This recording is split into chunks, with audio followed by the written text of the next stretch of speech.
Okay, तो last okay, class तो last class में हमने कार्बोक्सिलिक एसिड डिस्कस किया था। उसमें हमने डिफरेंट रिएक्शंस देखे थे, लाइक हेलोजिनेशन और एस्टरिफिकेशन। यानी कि कार्बोक्सिलिक एसिड का बेसिकली ये केमिकल प्रॉपर्टी है कि it combines with alcohol and it would be forming what, the ester. Basically ester is a combination of carboxylic acid and alcohol. So today we are going to discuss, और कुछ मैंने जो है ना book की example करवाई थी आपको। ये मैंने प्रिपरेशन दी थी जो आपके सामने है, और ये आपने बता भी दिया था मुझे, एसाइल क्लोराइड। तो आज हम एसाइल क्लोराइड को बेसिकली स्टार्ट करेंगे कि एसाइल क्लोराइड होता क्या है। Okay, so what is acyl chloride? Acyl acyl chloride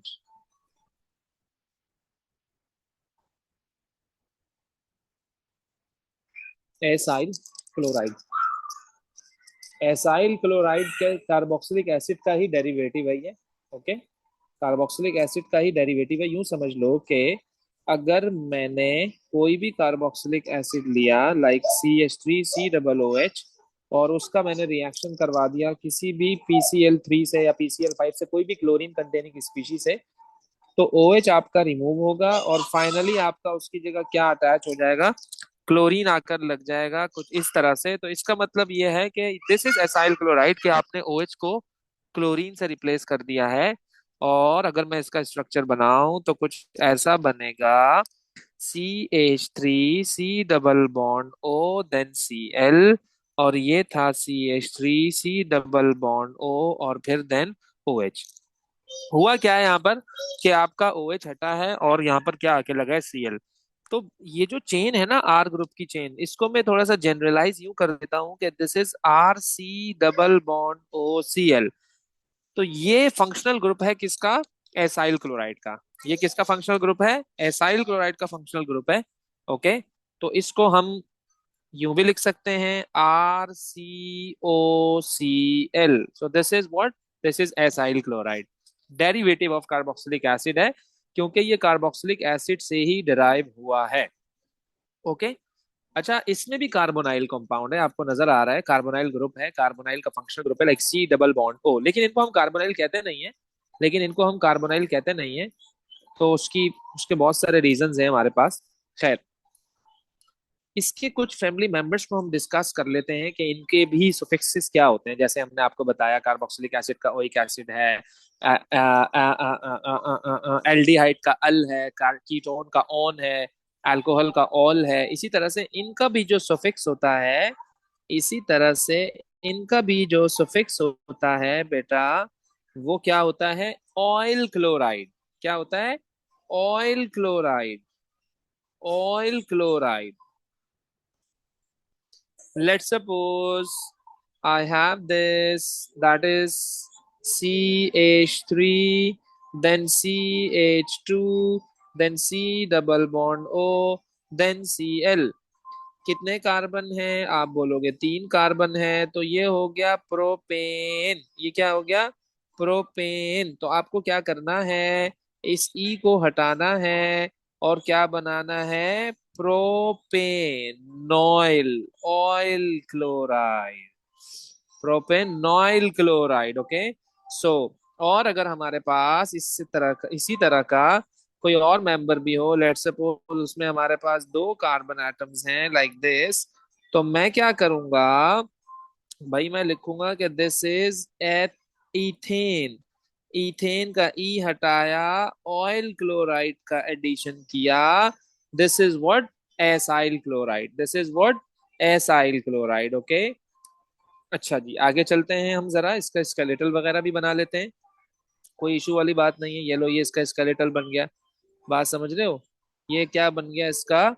skeletal बन गया। बड़ा सिंपल सा है, बहुत सिंपल सा है, इसका स्केलेटल बन गया। ओके, डिस्प्लेट भी आप इसका बना लो, इसको ओपन स्ट्रक्चर बना लो, कोई मसला नहीं है। इसी को अगर मैं इसका डिस्प्लेट बनाऊं तो मैं कुछ ऐसे करके बनाऊंगा। क्या इशू है इसमें? कोई इशू नहीं है। ये देखो जरा, ऐसे करके बना लिया। ओके, स्ट्रक्चरल बनाऊंगा तो कुछ ऐसे करके बनाऊंगा।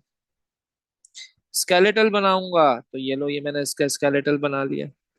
ओके, तो ये बेसिक चीजें आपको पता होनी चाहिए। ओके। आइए जरा थोड़े से हम इसकी नेचर को डिस्कस कर लेते हैं कि इसकी नेचर कैसी है बेटा।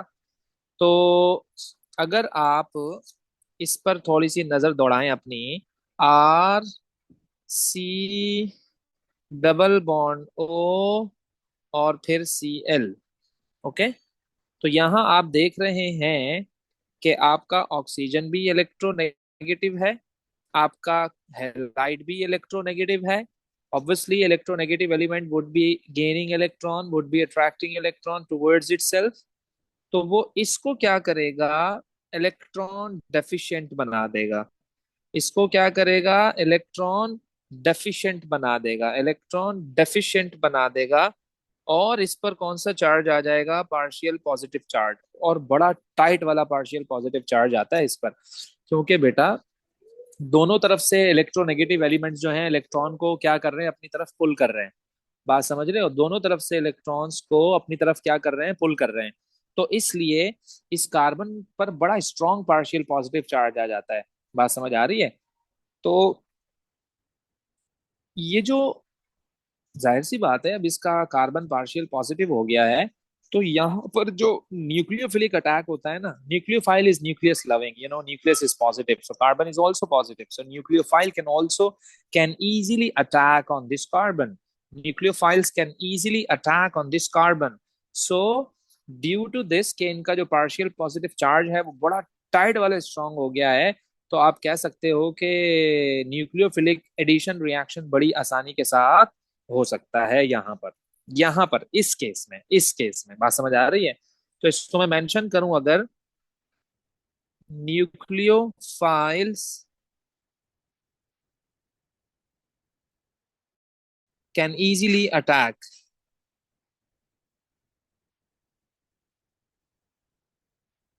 nucleophiles can easily attack on partial positive carbon atom। ये इंपॉर्टेंट पॉइंट है। अच्छा, अब हम क्या करेंगे, इसका रिएक्शन करवाएंगे वाटर के साथ, रिएक्शन विद वाटर। ओके। किसका, एसाइल क्लोराइड का। तो अगर मैं इसको कहूं कि acyl chloride with water.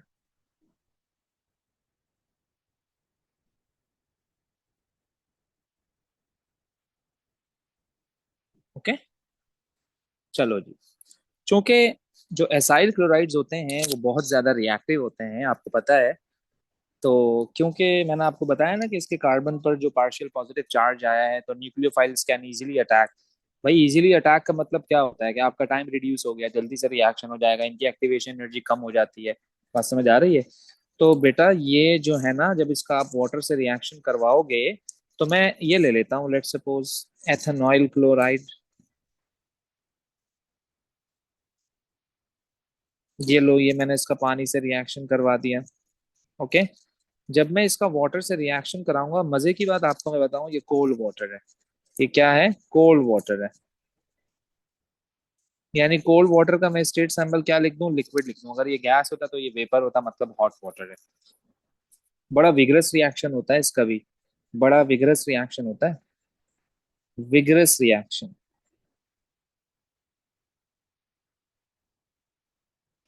Vigorous इसलिए है क्योंकि आपका कार्बोनाइल ऑलरेडी बहुत ज्यादा रिएक्टिव है। कार्बोनिल आपका ऑलरेडी बहुत ज्यादा रिएक्टिव है। तो अब क्या होगा कि ये क्लोरीन यहाँ से हटेगा, ये क्लोरीन यहाँ से हटेगा, और कौन आकर लग जाएगा, OH आकर लग जाएगा। और ये जो Cl यहाँ से निकलेगा, ये जो Cl यहाँ से निकलेगा, ओके, ये जो Cl यहाँ से निकलेगा, ये वाला Cl और वाटर का जो H पॉजिटिव बचा हुआ है, ये आपस में रिएक्शन करके क्या बना लेंगे, HCl बना लेंगे। ओके। यहाँ से आपको मिस्टी फ्यूम्स निकलते हुए नजर आएंगे due to the formation of HCl। यहाँ से आपको मिस्टी फ्यूम्स निकलते हुए नजर आएंगे, misty white fumes, misty white fumes of HCl। Okay, misty white fumes आपको नजर आएंगे HCl के। विग्रस रिएक्शन है क्योंकि रिएक्टिव कौन है यहाँ पे, एसाइल क्लोराइड है। फिर हम क्या करते हैं, आपने देखा कि कार्बोक्सिलिक एसिड रिएक्शन करता था अल्कोहल से और बनाता था एस्टर। बात समझ आ रही है? कार्बोक्सिलिक एसिड रिएक्शन करता था अल्कोहल से और क्या बनाता था, एस्टर। अगर आपको याद हो, एस्टरिफिकेशन में हम क्या करते थे, यही काम कर रहे होते थे। अगर कार्बोक्सिलिक एसिड अल्कोहल से रिएक्शन करके एस्टर बना रहा है, तो क्या ख्याल है कि उसका जो डेरिवेटिव है, क्या वो अल्कोहल से रिएक्शन करके एस्टर नहीं बना सकता? क्या वो अल्कोहल से रिएक्शन करके एस्टर नहीं बना सकता? क्या ये पॉसिबिलिटी नहीं है? बिल्कुल है पॉसिबिलिटी, और बनाएगा भी। पॉसिबिलिटी भी है और ये बनाएगा भी। तो हम क्या करेंगे, हम क्या करेंगे, रिएक्शन विद अल्कोहल्स। ओके, हम क्या करेंगे, reaction with alcohols, reaction with alcohols,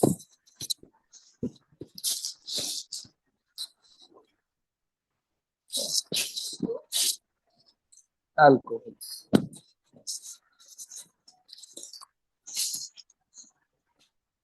okay,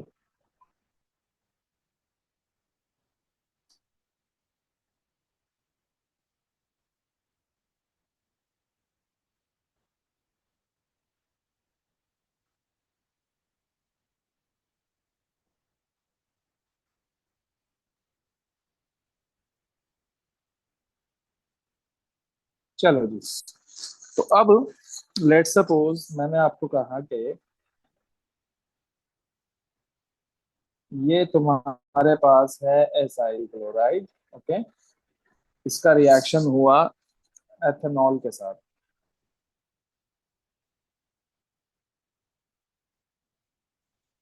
esterification में हम आपको कहते थे कि कार्बोक्सिलिक एसिड अपना OH देगा, अगर आपको याद हो।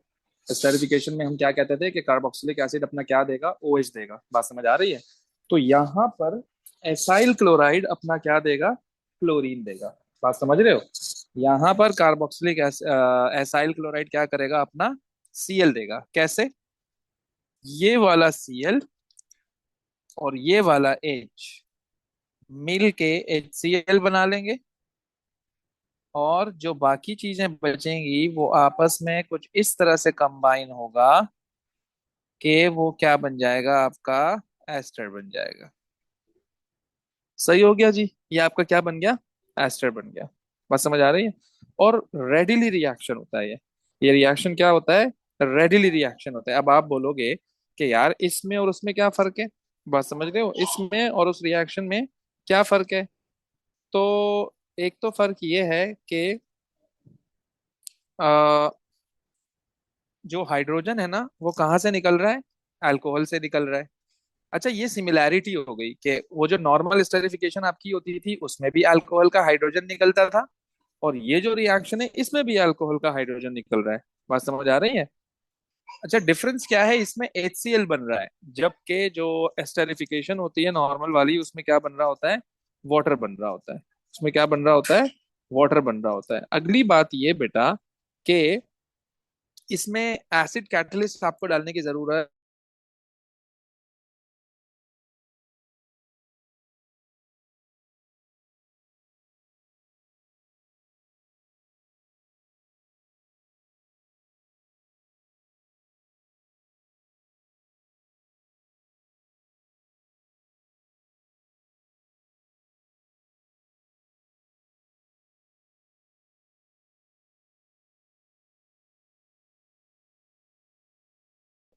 एज सच इसको कोई बनाने की जरूरत नहीं है।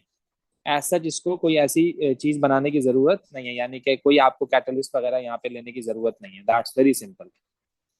तो ऑलरेडी ये रिएक्शन क्या हो रहा है बेटा, फास्ट रिएक्शन है ये। तो आपको क्या जरूरत है, आप इसमें जो है ना एक्स्ट्रा चीजें खुद से जो है वो ऐड करते जाओ। बात समझ आ रही है? तो ये मैंने आपको डिफरेंस बता दिया। No catalyst is needed.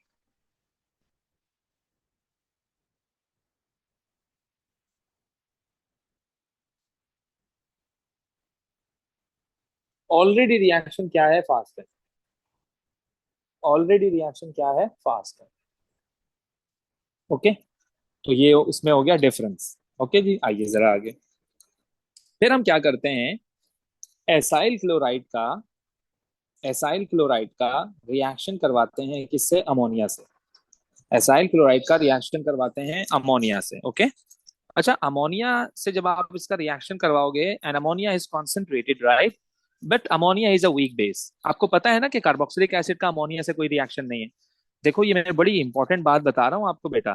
Carboxylic acid, since you know that this is an acid, since you know that this is an acid, it should react with ammonia. It should react with ammonia. But unfortunately, carboxylic acid is not going to react with ammonia because carboxylic acid is a weak acid, ammonia is also a weak base, so they are not going to react with each other. But if you talk about acyl chloride, so it would react with ammonia. तो special type of reaction है ये। तो अब हम क्या करेंगे बेटा? Acyl chloride with ammonia.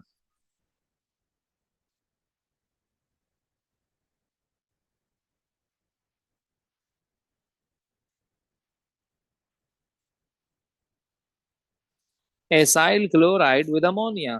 Okay. So ammonia भी कौन सा है? कॉन्सेंट्रेटेड है।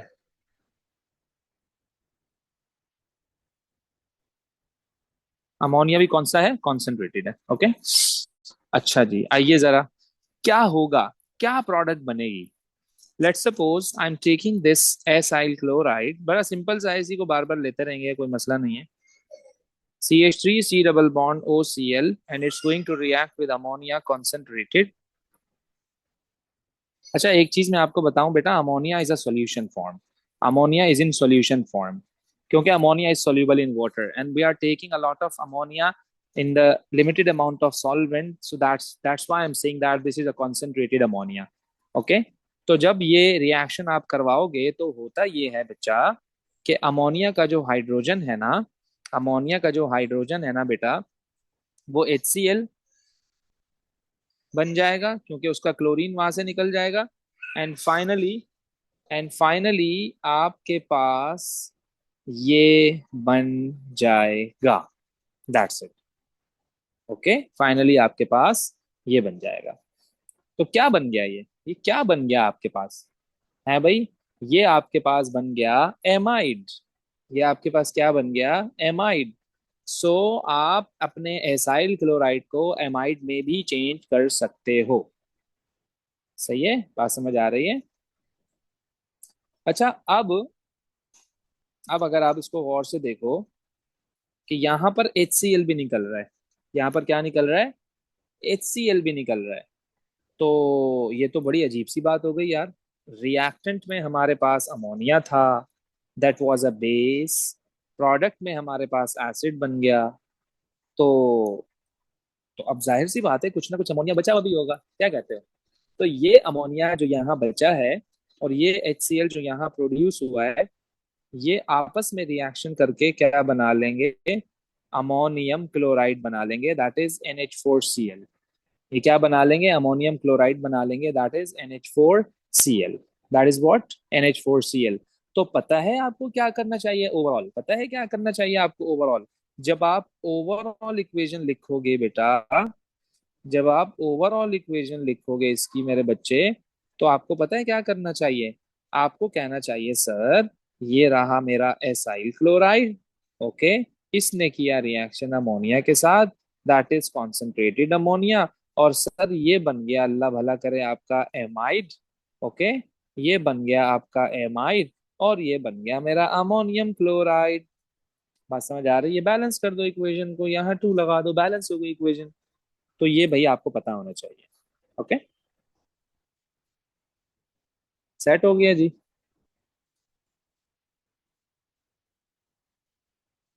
ओके, आइए जरा। तो इनफैक्ट आपने क्या बना दिया? एसाइल क्लोराइड से एमाइड, एमाइड आपने बना लिया। ओके। फिर अगर हम आपको कहें कि अब एसाइल क्लोराइड चूंकि अमोनिया से रिएक्शन कर रहा है, तो क्या ख्याल है अगर हम इसका रिएक्शन एमाइन से कराएं? क्या ख्याल है अगर हम इसका रिएक्शन एमाइन से कराएं, यानी कि reaction of acyl chloride with amine?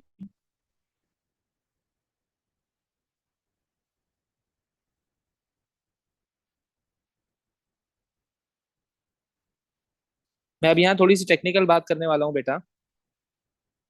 This is your acyl chloride and this is amine.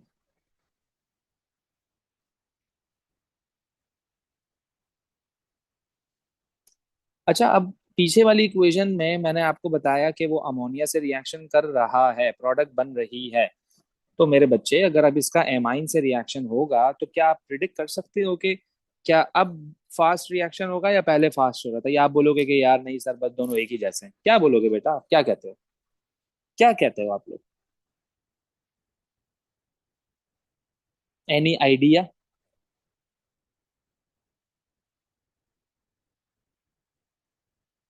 No idea? भाई मेरी आवाज तो आ रही है ना यार? जी सर। हाँ जी। कोई आइडिया बेटा? अम्मार हमाद नहीं आया अभी तक? सर वो 15 अक्टूबर के बाद है, PS एग्जाम। अरे हाँ, उसका बोला था उसने। ओहो, okay okay okay okay okay. अच्छा जी। तो क्या कहते हो बेटा, फास्ट होगा या स्लो होगा पहले से, या सेम होगा? सेम तो होगा। देखो, अमोनिया और amine, amine is stronger base than ammonia. अब आप बोलोगे ये क्या लॉजिक आपने लड़ा दी सर?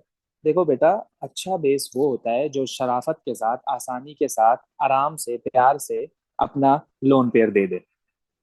लोन पेयर का donor is a base. Lone pair का डोनर इज अ बेस, है ना? लोन पेयर का डोनर इज अ बेस। तो बेटा, इसके पास लोन पेयर हैं, इसके पास लोन पेयर हैं। तो ये जो पीछे आपका ग्रुप लगा हुआ है ना, एल्काइल ग्रुप, इसको, ये इलेक्ट्रॉन डोनेटिंग ग्रुप होता है। ये इलेक्ट्रॉन डोनेट कर रहा होता है इसको through inductive effect. Through inductive effect. तो बेटा, जब ये पीछे से अपने इलेक्ट्रॉन इसको डोनेट कर रहा होगा तो ऑलरेडी इसके पास इलेक्ट्रॉन है, तो ये लोन पेयर क्या होगा, रिपेल हो जाएगा। पीछे वाले इलेक्ट्रॉन जब इसको धक्के लगाएंगे, पुश करेंगे इसको बिल्कुल बैडली, तो ये वाला जो लोन पेयर है ये रिपेल होगा, रिपेल बाय द इलेक्ट्रॉन्स। जब ये बेटा रिपेल होगा, जब ये रिपेल होगा तो होता ये है कि रिपल्जन की वजह से ये मोर अवेलेबल है। रिपल्जन की वजह से ये मोर अवेलेबल है। जब ये रिपल्जन की वजह से मोर अवेलेबल है, इसका मतलब ये स्ट्रॉन्ग बेस हो गया। हम एसिड के बारे में भी क्या कहते हैं, अगर इजीली अपना प्रोटॉन दे रहा है, so that's good, this is strong acid. लेकिन अगर ये अपना बेस यानी अपना प्रोटॉन, अगर ये हाइड्रोजन इजीली नहीं दे रहा है, तो वो वीक एसिड है, सिंपल, वो वीक एसिड है। तो इसलिए आपको ये याद होना चाहिए, ओके? अच्छा, फिर हम कहते हैं भाई यार, ये जो है ना रिएक्शन थोड़ा सा उससे फास्ट होगा। उस रिएक्शन से क्या होगा बेटा, फास्ट होगा। तो आइए जरा देखते हैं प्रोडक्ट क्या बनती है, क्योंकि स्ट्रॉन्गर बेस देन अमोनिया। आइए देखते हैं जरा प्रोडक्ट क्या बनती है इसकी। तो प्रोडक्ट में आपके पास आएगा,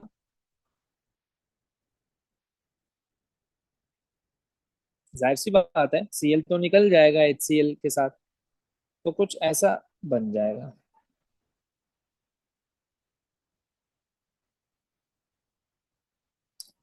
सही है जी। देख रहे हैं आप लोग गौर से बेटा, क्या बन गया? ये बन गया प्राइमरी एमाइन। बल्कि ये आपका प्राइमरी एमाइन से जब रिएक्शन हुआ, प्राइमरी एमाइन से जब रिएक्शन हुआ तो आपके पास ये बन गया। ओके? उस वक्त अमोनिया से रिएक्शन हुआ, अब हमने किससे रिएक्शन करवाया है, प्राइमरी एमाइन से करवाया है। बेटा आप चाहो तो इसका सेकेंडरी एमाइन से भी करवा सकते हो रिएक्शन। ये लो, ये मैं सेकेंडरी एमाइन से करवा देता हूँ यार, क्या मसला है, ये देखो।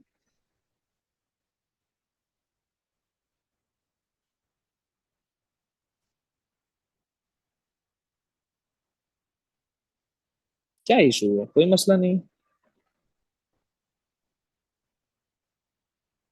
ये लो, ये एन यहाँ आकर लग गया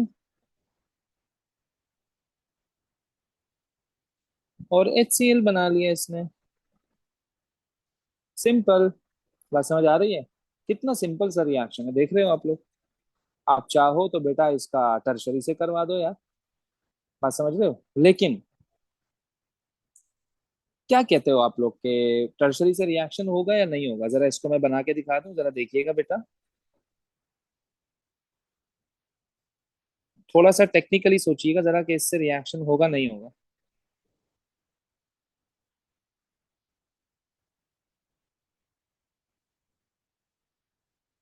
क्या कहते हो? नहीं होगा सर, HCl नहीं क्यों बनेगा, बेटा? देयर इज नो क्या नहीं बनेगा?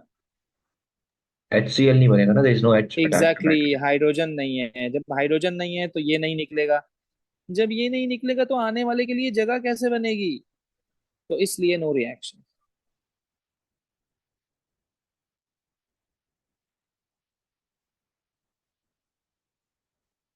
इसलिए नो रिएक्शन।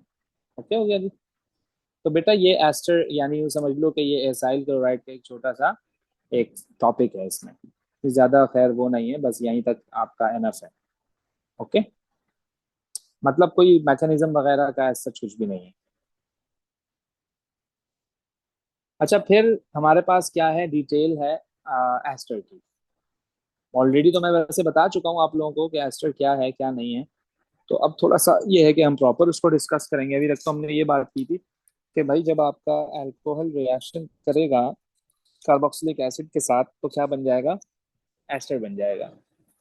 तो इस इटसेल्फ अगर मैं एस्टर की बात करता हूँ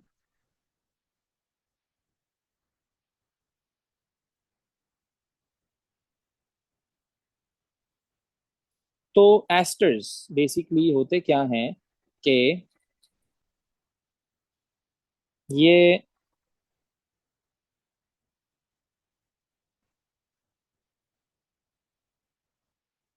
कॉम्बिनेशन ऑफ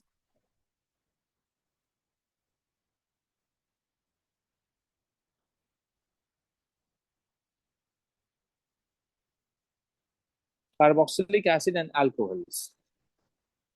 अब कार्बोक्सिलिक एसिड का होना जरूरी है या नहीं है ये हम डिस्कस करेंगे, क्योंकि हमने अभी एसाइल क्लोराइड से भी आपको एस्टर प्रिपेयर करके दिखा दिया है ना। एसाइल क्लोराइड से भी हमने आपको प्रिपेयर करके दिखा दिया। क्या कहते हो बेटा? ऐसे ही है ना। तो इसलिए याद रखिएगा कि कार्बोक्सिलिक एसिड या एसाइल क्लोराइड ये फिर डिपेंड करेगा कि आपको एग्जामिनर किस तरह का रिएक्टेंट देता है। तो पॉसिबिलिटी है, मैंने आपको रिएक्शन करके दिखाया है। ओके। तो आओ जरा, एस्टर का होता क्या है, नाम के आखिर में YL और ये आ रहा होता है। बात समझ रहे हो आप लोग? दो सफिक्स होते हैं इसके, आइल और OH। आइल और OH कैसे? Let's suppose I have methyl then methanoate. जैसे कि ये मिथाइल हो गया, ये मिथानोएट हो गया, ये क्या हो गया? मिथानोएट हो गया। मिथाइल मिथानोएट। अब आप बोलोगे कि OH किसके साथ लगेगा और आइल किसके साथ लगेगा? तो बेटा जो ऑक्सीजन के इस तरफ होगा उसके साथ आइल लगेगा, और जो कार्बोनाइल वाला पार्ट होगा उसके साथ OH लगेगा। ये थोड़ा सा कंफ्यूजिंग होता है, बच्चे इसमें काफी परेशान हो रहे होते हैं, तो ये आप इसको अच्छी तरह से देख लो। क्या कहा मैंने? आइल और OH कहाँ लगेगा? देखिएगा जरा, मुझे इसका नाम बताइएगा बेटा।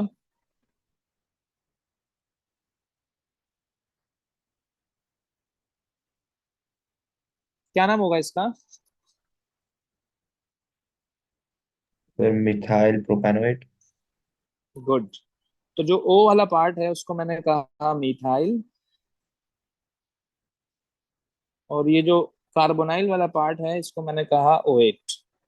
तो तीन कार्बन है, सो दिस इज प्रोपेनोएट।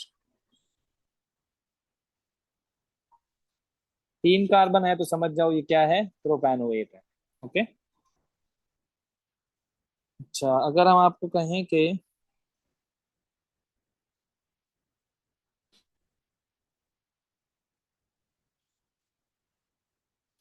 इसका बताना बेटा जरा, इसका क्या नाम है? ये सच का बताइएगा जरा।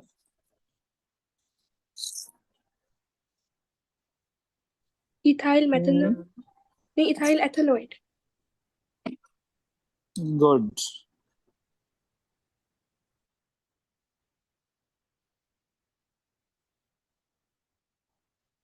Ethyl ethanoate. ओके हो गया जी। दूसरा ये कि बेटा जो एस्टर्स होते हैं ना, जो एस्टर्स होते हैं ना, they are liquids.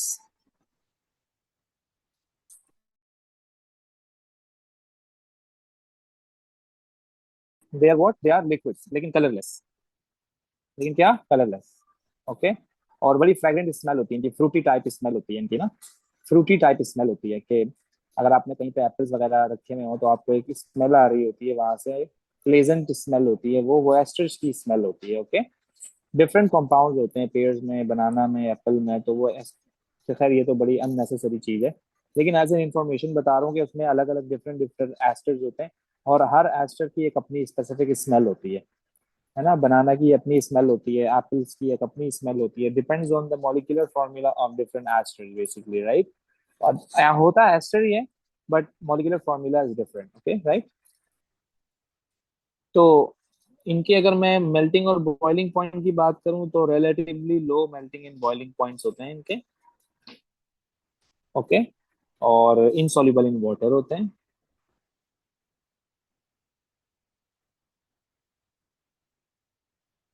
Insoluble in water होते हैं ये। ओके। और आप यूं समझ लो कि इनको हम एज अ फ्लेवरिंग एजेंट भी यूज कर रहे होते हैं, एज अ फ्लेवरिंग एजेंट हम इसको यूज करते हैं। ओके। अच्छा, एसिड एस्टर की फॉर्मेशन हमने पहले पढ़ ली थी, एस्टर की फॉर्मेशन हमने पहले ऑलरेडी पढ़ ली। कैसे कि ester can be formed by direct addition of alcohol with carboxylic acid in the presence of acid catalyst, या तो आप एस्टर को बनाने के लिए कार्बोक्सिलिक एसिड का डेरिवेटिव लो, दैट इज एसाइल क्लोराइड, या तो आप उसका डेरिवेटिव लो, दैट इज एसाइल क्लोराइड। फिर आप उस एसाइल क्लोराइड का रिएक्शन करवा दो अल्कोहल के साथ, and ultimately finally you would be getting your ester, you would be getting your ester. So preparation we have already discussed. So now we are going to discuss the hydrolysis of esters. Now we are going to discuss what the hydrolysis of esters. Hydrolysis.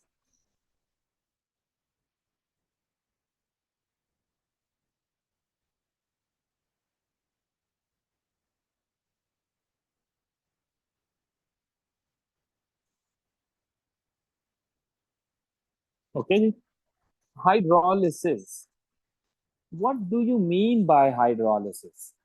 What do you mean by hydrolysis? You know, hydrolysis means that जब उसका reaction किसके साथ हो बेटा, water के साथ, using water. Like अगर मैं स्पेसिफिकली बात करूं तो हाइड्रो का मतलब होता है वाटर,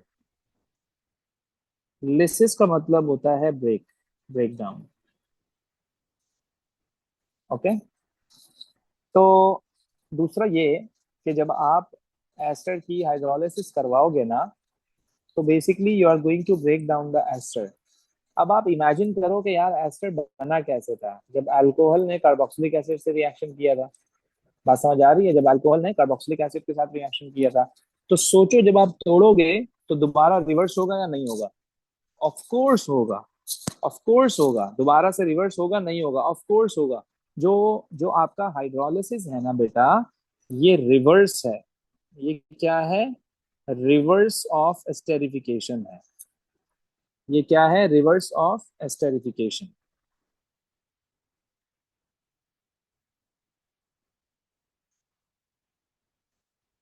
तो अगर मैं कोई भी एस्टर ले लूं, अगर मैं कोई भी एस्टर ले लूं, लेट सपोज ये वाला।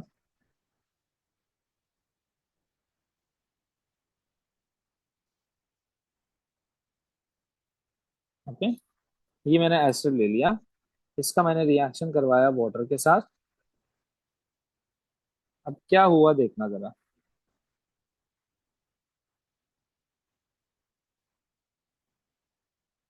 तो अब आपको पता होना चाहिए कि ये यहाँ से टूटेगा। ये मैंने आपको बड़ी कॉन्सेप्चुअल बात बताई है, कहाँ से टूटेगा, this is very important to know. यहाँ से टूट गया और यहाँ से टूट गया।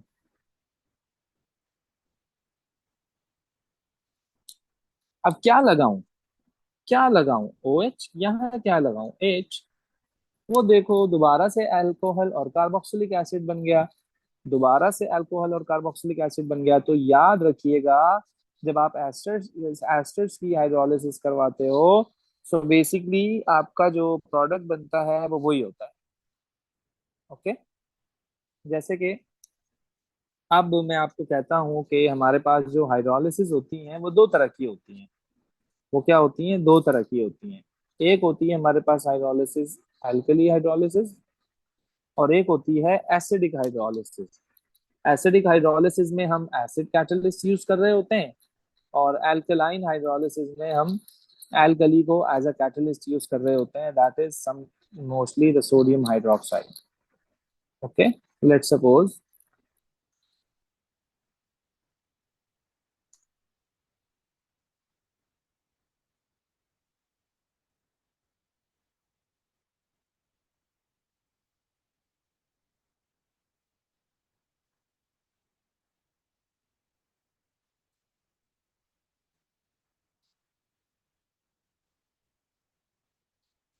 ये लो, मैं ले लेता हूँ कार्बोनाइल, ले लेता हूँ कोई भी ना, ये ले लिया मैंने, लेट्स सपोज। सही हो गया जी। अब आपने क्या करना है, इन द प्रेजेंस ऑफ एसिड इसकी हाइड्रोलिसिस करवानी है। तो जब ये यहां से ब्रेक डाउन होगा तो आप क्या कहते हो? सोचो जरा, क्या कहते हो आप? यहाँ लग जाएगा ओ एच, ये बन जाएगा इस तरह से कार्बोक्सिलिक एसिड। ओके, तो मैंने करवाई है एसिडिक हाइड्रोलिसिस, जिसमें मैंने एसिड को यूज किया है। किसको यूज किया है मैंने? एसिड को यूज किया है। बात समझ आ रही है? तो एसिड को अब जब यहाँ पे यूज करोगे तो वो जो हाइड्रोलिसिस होगी वो कौन सी होगी? एसिडिक हाइड्रोलिसिस होगी। ओके जी। Same goes with basic hydrolysis, आप एज अ बेस उसमें ऐड कर लो। उसमें डिफरेंस ये आता है कि उसमें बजाय कार्बोक्सिलिक एसिड के यहाँ पर सॉल्ट बन जाता है, यानी कि कुछ इस तरह का। बाकी तो सब कुछ वही है। ओके।